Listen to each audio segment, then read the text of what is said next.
Мужчынскі свята-сімеонаўскі манастыр у Берасці і яго гісторыя.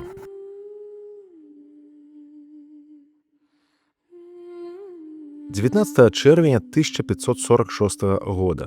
Першая ўзгадка пра манастыр. На той час ён знаходзіцца ва ўладанні пана Александра Салтановича.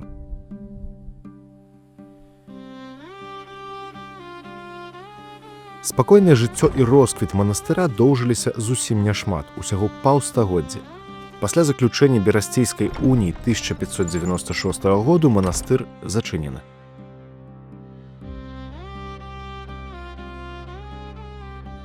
Адраджаецца ён толькі ў 1637 годзе.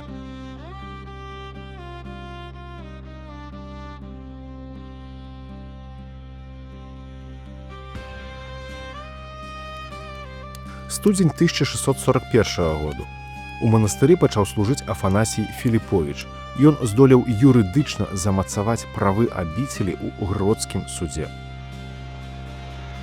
Чарговае выпрабаванне – крывавая вайна, якая пачалася ў 1648 годзе. Манастыр тады быў знішчаны пад корань. Новы этап адраджэння звязаны з ігуменам Якавам Карасінскім, пачынаецца ў 1661 годзе. Што далей? 1706 год. Да Берасця набліжаецца шведскае войска Карла XII. Падалей ад бяды манахі вывозяць каштоўнасці ў Магілёў у Багаяўленскую царкву. 1716 год. Пажар і чарговыя разбурэнні.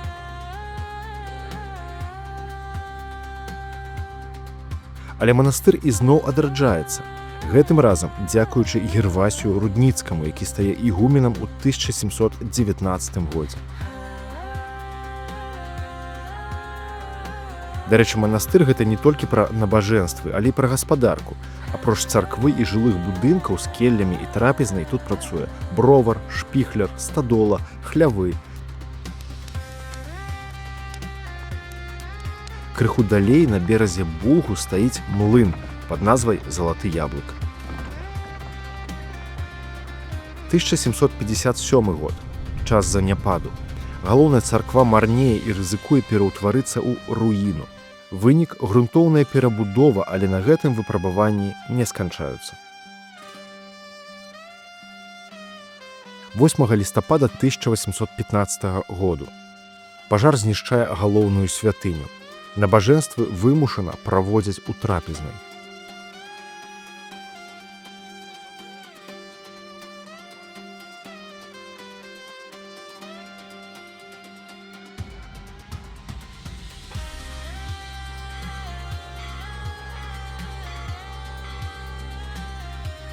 1835 год. Свята-сімеонаўскі манастыр канчаткова спыняе сваю дзейнасць. Яго зачыняюць. Службы адбываюцца ў розных месцах, пераносяцца з будынку ў будынак.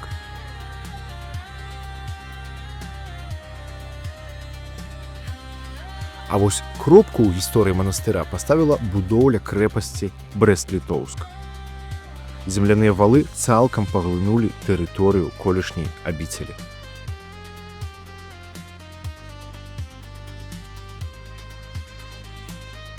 Бачных слядоў святыні ды іншых будынкаў на сённяшні дзень не захавалася.